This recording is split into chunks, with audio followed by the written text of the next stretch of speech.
안녕하세요, 원장님. 네, 안녕하세요. 오랜만에 이렇게 블루키 북스로 찾아뵙네요. 네. 오늘의 소개해 주실 책은 예. 어떤 책인가요? 제가 개인적으로 굉장히 좋아하기도 하고, 또 학생들한테 가장 많이 언급하는 책 중에 하나고요. 또 개인적으로 굉장히 도움도 많이 됐던 그런 책입니다. 피터 틸이라는 사람이 쓴 Zero to One이라는 책이에요. 한국말로도 Zero to One이라고 번역이 돼 있을 겁니다. 근데 이 피터 틸이라는 사람이 그 페이팔이라는 온라인 결제 회사를 만들어서 이베이한테 굉장히 비싸게 팔았어요. 그 여러 명이서 공동 창업을 해서. 그래서 이제 돈을 많이 벌었고 이제 투자를 많이 하고 뭐 이런 거를 주문적으로 하는 사람이었는데 이 사람이 유명해진 거는 페이스북의 최초 투자자예요. 페이스북이 그냥 마크 저커버그가 하버드에서 만들어가지고 대학생들 대상으로 이렇게 했을 때 이제 그걸 좀 더 키우려고 했을 때 최초로 자금이 필요해서 투자한 사람이 이 사람인데 10.5%인가를 샀을 거예요. 49만 5천 불인가에. 그러니까 대략 한 6억 정도 지금 한국 돈으로. 그래서 얼마에 팔았냐면 1조에 팔았어. 굉장히 재밌는 사람입니다. 굉장히 실리콘밸리의 그런 스타트업에서는 굉장히 1세대적으로 굉장히 좀 오래된, 물론 이제 뭐 애플 이런 거는 더 그 먼저 있었지만 사실 애플 같은 경우에는 하드웨어적인 거잖아요. 그쵸. 뭐 컴퓨터를 만들어서 팔았으니까 처음에는 맥북 뭐 이런 거요. 아이맥 뭐 이런 걸 했던 것 같아요. 지금 맥인토시. 근데 이 사람이 이제 그 제가 너무 재밌게 읽었던 책이기도 한데 왜 이 책을 제가 소개를 하고 싶냐면 아마 이 영상을 녹화를 하고 바로 저희가 이어가지고 그 전공에 대해서 잠깐 어떻게 선택해야 되는지 얘기를 할 텐데 제가 학생들한테 늘 얘기하는 것이 학생들이 어떤 유명한 회사에 들어가서 뭐 고액의 연봉을 받고 일하는 것을 물론 그것도 좋지만 제가 정말로 학생들이 제 제자들이 도전하고 싶은 것을 보는 것은 바로 스타트업이에요. 그래서 미국에서는 사실 명문 대학생들 아니면 좋은 대학교에 다니는 아니면 능력 있는 학생들은 어떻게 하면 최고 좋은 뭐 예를 들어 한국 같은 경우에 공무원 아니면 그 중에는 의대 가고 법대 가고 이런 친구들도 있죠. 근데 정말 깨어있는 친구라면 의대를 가서 결국에는 의학과 관련된 스타트업을 차리고 싶고 법대를 가서 이것을 어떻게 기술과 연결해가지고 어떤 플랫폼 같은 걸 만들어가지고 이런 생각을 많이 해요. 물론 전통적으로 이제 뭐 최고의 러펌 가가지고 이렇게 일하고 싶은 그런 아이들도 있죠. 그런데 정말로 이 피터 틸의 책을 읽어보면 스타트업의 매력에 대해서 정말로 많이 알게 될 것 같아요. 그래서 학생들한테 정말 권해주고 실제로 제가 예전에 그 심포지움이라는 그 수업을 했었는데 거기서 실제로 이거를 읽었어요, 같이. 근데 아이들이 너무 재밌다고 이제 얘기를 합니다. 그래서 뭐 이 책은 길지 않아요. 대략 지금 보면 한 200페이지가 안 돼요. 컨클루션까지 해가지고 195페이지인데 굉장히 쉽게 읽히고 뭐 지루할 정도가 없어요. 굉장히 모든 페이지가 다 재밌어요. 네, 몇 가지만 잠깐 소개를 해드릴 텐데 여기서 처음에 이제 그 Zero to One이라고 하는데 과장님이 이제 읽어보셨으니까 팀장님은 읽어보셨으니까 아시겠지만 Zero가 이제 1이 된다는 얘기죠. 이게 무슨 뜻인지 팀장님께서 한번 얘기를 해주시겠어요? 그러니까 이 뭔지 없는 깜짝 놀라실 시장이나 텐데. 네. 그 틈새 시장을 공략해서 아무것도 없는 거에서 이제 무에서 유를 창조한다고 그렇죠. 그런 예. 뜻이 아닌가요? 맞아요. 올바르게 지금 기억을 하십니다. Zero, 즉 아무것도 없던, 즉 존재하지 않던 것을 만들어내야 된다는 얘기거든요. 그래서 이 Zero to One은 책에서 이제 초반에서 얘기를 하는데 1 to N, 그러니까 뭐 N의 숫자만큼 뭐 몇 개가 됐던 유사업체들이 이렇게 나오는 이거는 이미 좋은 비즈니스 모델이 아니라는 얘기예요. 그래서 없던 거를 만들어야 되는데 그 개념에서 이제 처음에 도입해서 얘기하는 것이 뭐냐면 경쟁과 그 독점, 컴피티션하고 모노폴리 얘기를 해요. 근데 우리가 생각할 때는 일반적으로 비즈니스 세계는 굉장히 컴페티티브하고 경쟁이 심하고 이럴 거라고 얘기를 하잖아요. 그리고 대부분의 회사들이 굉장히 치열한 경쟁을 치른다고 얘기를 하는데 피터 틸이 얘기하는 것은 모든 좋은 회사들, 모든 성공적인 회사들, 모든 성공적인 스타트업 같은 경우에는 다 독점이에요. 그렇죠. 어떻게 보면은 굉장히 빅 마켓에서 컴페티티브한 빅 마켓에 들어가가지고 그걸 이겨내는 것은 오히려 스타트업에서는 어울리지 않는 거예요. 스타트업이라는 것은 아예 없던, 그래서 비유를 하자면 스몰 펀드에서 빅 피쉬가 되는 게 빅 펀드의 스몰 피쉬가 되는 것보다 훨씬 낫다. 이런 얘기를 합니다. 그러면서 이제 그 모노폴리 독점에 대한 얘기를 하는데 모든 좋은 회사는 독점이다. 그 얘가 이제 구글이에요. 구글 같은 경우에는 우리가 생각하면은 뭐 구글 절대적으로 강자죠. 검색 시장에. 그래서 여기서 잠깐 얘기를 합니다. 이제 그 26페이지에서 뭐 몇 장인지 기억이 안 나네요. 대부분의 이제 그 독점을 하는 회사들은 다 거짓말을 한대요. 그래서 뭐라고 하냐면 공개적으로 혹은 의회에 나와서는 우리는 지금 심대한 그 경쟁에 처해 있고 굉장히 경영이 악화되며 이런 얘기를 계속 한다는 거예요. 왜냐하면 독점이면 사람들이 정부에서 규제를 하고 하니까. 그래서 재미있는 것은 2014년 5월 기준으로 구글은 그 검색 시장 68%를 점유하고 있어요. 그런데 그것을 구글은 어떻게 보냐면은 검색 시장에서 그렇게 68%를 절대 다수를 한다고 주장하지 않아요. 실제임에도 불구하고. 참고로 얘기하면 마이크로소프트랑 야후가 2등과 3등인데 마이크로소프트가 19%고 야후가 10%밖에 안 돼요. 그러니까 야후의 거의 7배 정도를 독점하고 있는 거고 아마 지금 촬영하고 있는 2020년 기준으로 하면은 이 68%가 아니고 아마 훨씬 더 높을 거라고 저는 생각을 합니다.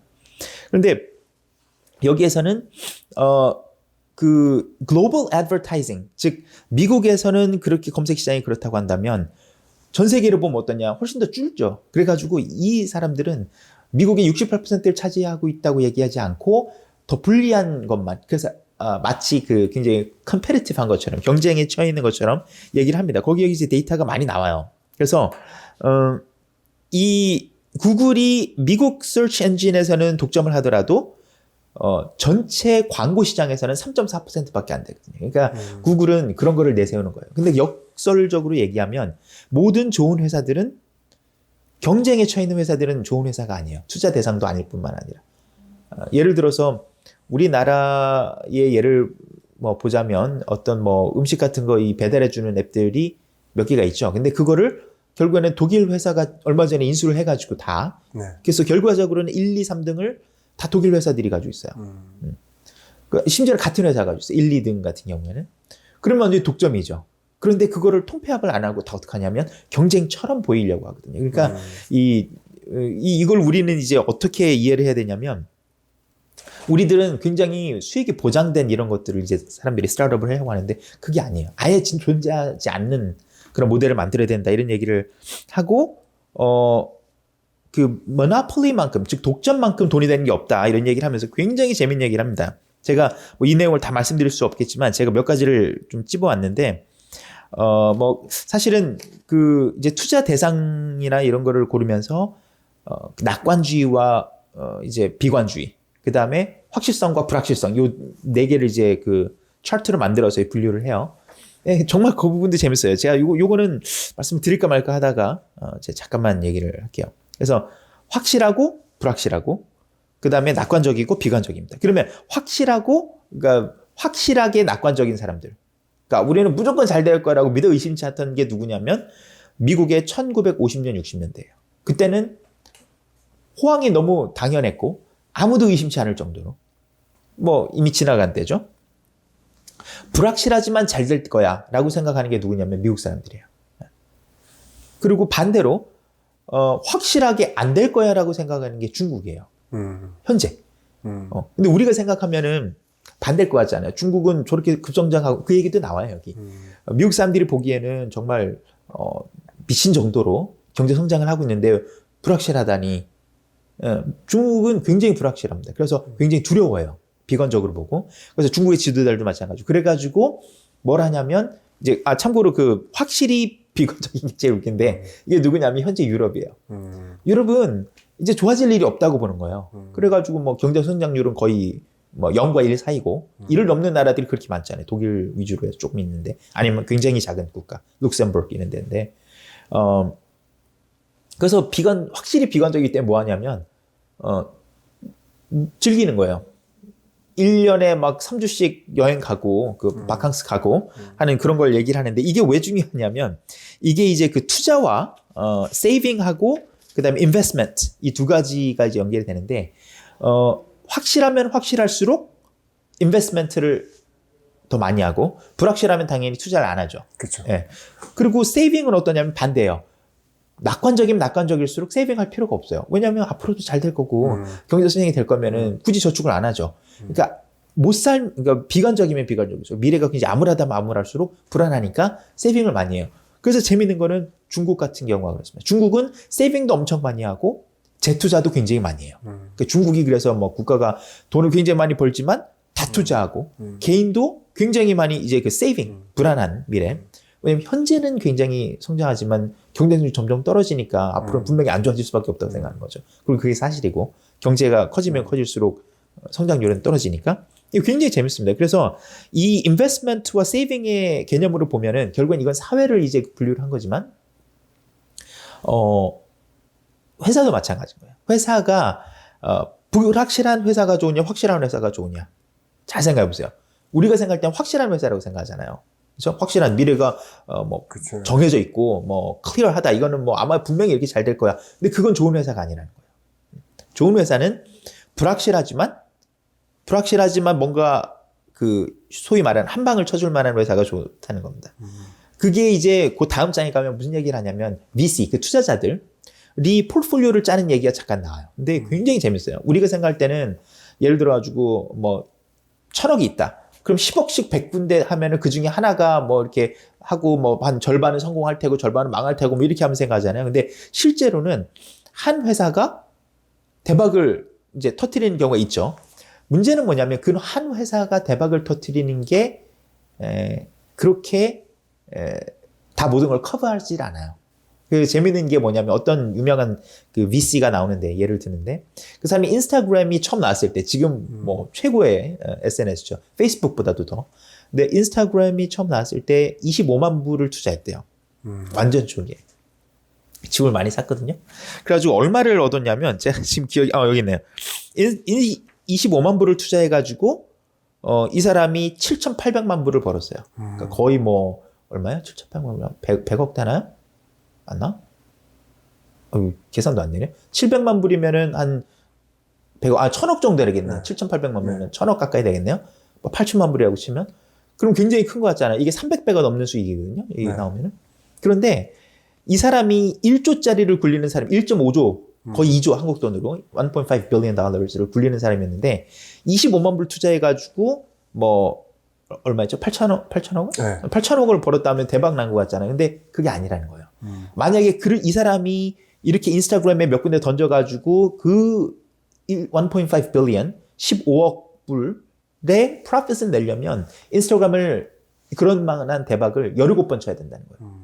그러니까 이건 오히려 좋은 옵션이 아니라는 거예요. 그래서 결국에는 우리가 뭐 이 영상을 보는 학생들이 투자하는 입장은 아직은 아니겠죠? 나중엔 그렇게 될 수 있겠지만, 그렇지만 우리는 투자 받는 입장에서는 그러면 무엇을 어필해야 되고, 어떤 비즈니스를 시작해야 되고, 또 어떤 비즈니스를 언제, 어떻게, 왜 만들어야 되는지에 대해서 굉장히 좋은 힌트를 주는 것 같아요. 이 책을 읽을 때는 저도 뛰쳐나가고 싶었어요. 굉장히 재밌습니다. 그 다음에 이제 마지막으로 제가 얘기하고 싶은 게 8장에 나오는 그 비밀들 얘기가 나오는데, 굉장히 재밌어요. 이 사람은 스탠퍼드 학부를 나오고 스탠퍼드 법대를 나온다 뭐 그럴 거예요. 스탠퍼드 학부가 지금 기억이 안 나는데 굉장히 똑똑한 사람입니다. 그리고 참고로 이 책은 스탠퍼드 비즈니스 스쿨에서 강의를 했었는데 그 몇 학기가 이렇게 했었어요. 그 클래스를 책으로 만든 거예요. 그러니까 이 책을 읽으면 스탠퍼드 비즈니스 스쿨에서 들은 수업을 요약본을 보는 거다 거의 이렇게 보면 됩니다. 근데 여기서 이 사람이 무슨 얘기를 하면 굉장히 짓궂어요. 잡 인터뷰를 할 때 자기는 뭐라고 질문하냐면 아주 적은 사람의 숫자가 동의하는 진실이 뭐냐. 그러니까 진실인데 대부분의 사람들이 동의 안 하는 하지만 진리야. 이게 뭐냐라고 묻는데요. 그 애들이 뭐 이제 뭐 신은 없다 뭐 이런 것부터 이제 얘기를 하는데 그게 아니고 이제 자기의 좋은 대답도 얘기를 해요. 근데 이 시크릿스라는 개념이 제가 보기엔 굉장히 재밌는 레슨인 것 같아요. 이게 창업하는 데 있어서 어떤 스타트업 하는 데 있어서 어떤 얘기를 하냐면 굉장히 길어요. 테드 카센스키도 얘기를 하고 그러는데 제가 꼭 말씀을 드리고 싶습니다. 이거 제가 좀 찾아야 되는데요. 지금 그래요. 이 네 가지 룰이 있다고 그래요. 뭐냐면 첫 번째로는 우리가 본능적으로 한국말로 어떻게 번역이 되는지 모르겠는데 incrementalism이라고 해가지고 조금씩 어떤 linear하게 그 내가 노력하는 만큼 이제 성공이 오고 효과를 볼 수 있다라고 생각하는 그 주의. 이게 사실 이게 우리가 그 비즈니스를 성공하는 그 시크릿을 찾는데 방해가 된다는 겁니다. 이게 방해된 네 개를 얘기하는데. 그래서 사실 우리의 성공이나 우리의 어떤 뭐 보상은 우리가 이 하루만큼 더 하면은 이렇게 그만큼 더 늘고 확률이 좀 더 늘고 하는 게 아니고 intuitive, 그러니까 논리적으로 이렇게 산술적으로 산술급술적으로 이렇게 늘어나지 않는다. 첫 번째 그 얘기를 하는 거고요. 두 번째로는 뭐였냐면 risk aversion이에요. 그 위기에 대한 어떤 본능적인 두려움. 이것이 사람들이 어떤 사업을 하거나 할 때 우리가 정말로 그 좋은 스타트업을 만드는데 가장 방해가 돼요. 왜냐면 이거 망하면은 뭐 쪽박 차니까 쉽게 얘기하면. 세 번째로는 이 뭐랄까요, 나이브한가, complacency, 그 굉장히 순진한 겁니다. 뭐냐면 지금도 이게 잘 되는데 앞으로도 잘 될 거야. 이번 올해도 괜찮았으니까 내년도 괜찮겠지라고 하는 거. 아니면은 굉장히 큰 변화가 오고 있다고 굳이 생각하지 않는 거. 그게 우리 본능 안에 있다는 겁니다. 네 번째는 이게 굉장히 재밌는 점인데 세계화가 되면서 flatness, 그러니까 굉장히 평준화가 된 거예요. 뭐 상향이든 하향이든 평준화된 겁니다. 그래가지고 여기서 뭐냐면은 이 지구가 굉장히 동질적이다, homogeneous하다라고 생각을 하는 거. 이게 굉장히 큰 장애라고 얘기를 해요. 근데 실제로는 그렇지 않죠. 우리가 생각하는 만큼 당연히 이만큼 새로운 게 나오면 이만큼 성공을 하고 이만큼 우리가 뭐 홈페이지를 개선하면 이만큼 트래픽이 더 늘 거고 그러지 않잖아요. 그죠? 그쵸. 어떤 순간에 이제 확 터지는데 그것을 방해하고 또 우리가 지금까지 존재하지 않던 어떤 비즈니스 모델을 만들어가지고 그 에어비앤비가 가장 좋은 예예요. 에어비앤비가 왜 에어비앤비냐면 저도 이제 들은 얘기인데 그 에어비앤비에서 그 에어가 샌프란시스코 사는 이 창업자가 방을 돈이 없으니까 이제 방을 빌려주고 싶은데 방이 하나밖에 없어요. 근데 이제 침대도 하나밖에 없는데 자기가 가지고 있는 게 그 공기 넣어가지고 잘 수 있는 매트리스, 에어 매트리스가 있어가지고 그거를 이제 렌트를 한다고 에어비앤비라고 만들어가지고 bed and breakfast 그걸 만든 게 에어비앤비입니다. 그 없던 거죠. 그 전까지는 사람들이 돈을 내고 숙박을 하는 거는 다 호텔, 그죠? 예. 아니면 뭐 그런 정도죠. 리조트나 뭐 이런 정도, 뭐 호텔이나 모텔이나 여인숙이나 여관이나 이런데 그런 거였는데 지금은 어떠냐면은 에어비앤비가 가지고 있는 방의 개수가 아주 오래전에 전 세계에 있는 모든 숙박업소의 방의 개수를 훨씬 초과했어요. 그럼 비교가 안 되죠. 우버 같은 경우에도 굉장히 없던 거잖아요. 그러니까 zero to one인 거예요. 그건 다 아예 없던 걸 만드는 거죠. 그래서 우리 사람들이 다 나처럼 뭐 지금 있는 거에 만족할 거야라고 생각하는 이런 동질적이다라고 생각하는 거, 아니면은 새로운 것을 만드는 거에 대한 두려움, 그리고 또 어떤 지금까지 이게 이 호텔이 이렇게 잘 되는데 예를 들어서 뭐 힐튼 체인이 이렇게 잘 되는데 분명히 앞으로도 괜찮을 거야라는 게 다 새로운 도전을 하는데 어떤 장애가 된다는 거. 이게 저는 가장 와닿았던 것 같아요. 사실 이 책은 뭐 아버님들 중에서 어떤 비즈니스를 하시는 분이나 아니면은 그런 분들이라면 분명히 다 아마 접해 보셨을 책입니다. 근데 중요한 건 학생들이 좀 읽었으면 좋겠어요. 그래서 제가 뭐 15년 뒤 이런 때 학생을 만났을 때 이 책을 읽고 참 도움 많이 받았다, 영감 많이 받았다는 책을 얘기를 들으면 정말 기분이 좋을 것 같아요. 제가 얼마 전에 한 몇 주 됐죠? 한 3, 4주 된 것 같은데 그 미국에서 제 제자 중에 아주 오래 전에 그 이제 보arding스쿨을 다니다가 제가 그 가르치기도 하고 원서도 쓰고 했던 친구가 있어요. 그 친구가 이제 컬럼비아를 조기 졸업하고 아마 팀장님도 잘 아시고 누군지 아시죠? 예. 근데 그 친구 우리 티에 됐잖아요. 근데 두 번인가 했죠? 그 친구가 두 번인가 했던 것 같은데. 그쵸. 근데 그 친구가 골만삭스 갔다가 지금 이제 구글에 있어요. 근데 네. 그 친구도 무슨 얘기를 하냐면 스타트업 얘기를 해요.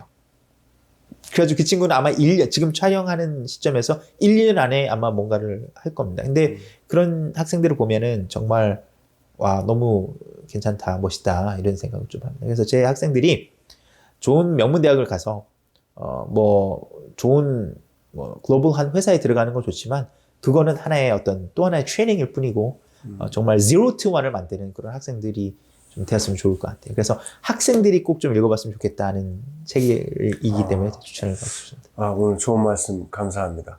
근데 우리 구독자도 지금 지로 투원이 됐으면 좋겠어요. 너무 맞아요. 이제 구독수가 저희가 한 것만큼 원장님이 말씀하신 대로 쭉쭉 이렇게 리니어하게 올라가는 게 아니라 폭발적으로 한번 맞아요. 터져서 많이 뭐 올랐으면 좋겠네요. 저희가 저희 잘하면 구독하고 좋아요 많이 부탁드리겠습니다. 꼭 좀 부탁드리겠습니다. 네, 감사합니다. 네, 감사합니다. 네.